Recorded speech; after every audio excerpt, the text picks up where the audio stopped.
Next Figure Notary. Today we will be discussing the deed of trust.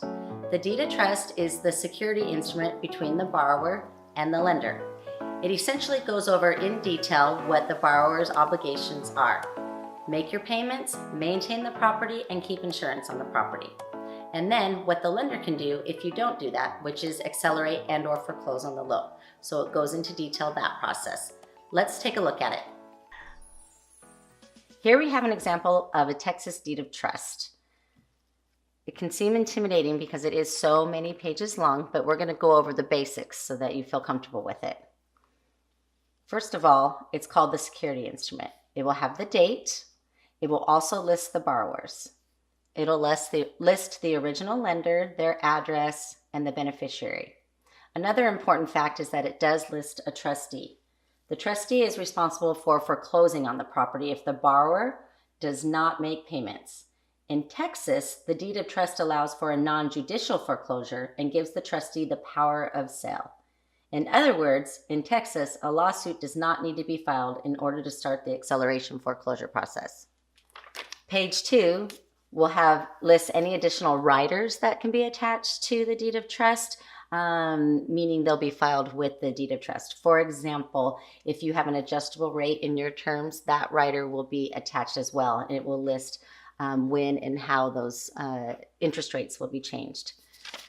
The third page lists the county that the property is located in and also where the deed of trust will be recorded, which is in the county that it's located in. It lists the legal physical address of the property. And the rest basically goes over in detail what we were saying earlier, what the borrower's obligations are and what the lender can do if the borrower does not fulfill their obligations. Once we get near the end, you'll find the signing page. This is where the borrowers will sign their name exactly how it appears on the document or how it appears on their license or their ID that they showed you. You'll want to check with the lender to see what their preference is. Then we do have the notary page. This is where you'll fill out your section, sign and stamp.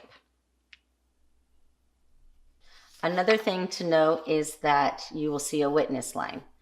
Texas does not require witnesses for the deed of trust, though some states do, Florida being one of them.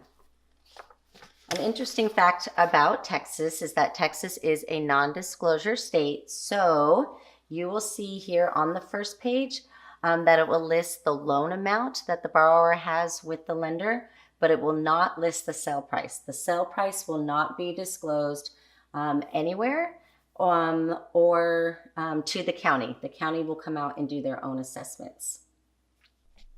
Another thing to be aware of is, as we mentioned before, deeds of trust are publicly filed with the county where the property is located. So this is one of the big reasons why new borrowers get a lot of junk mail and offers for things like filing homestead, which by the way is free in Texas to do, are offers from alarm companies, etc. And those are the basics of a Texas deed of trust. Thank you for visiting Next Figure Notary. We hope that you found this information helpful and that you'll subscribe to our channel.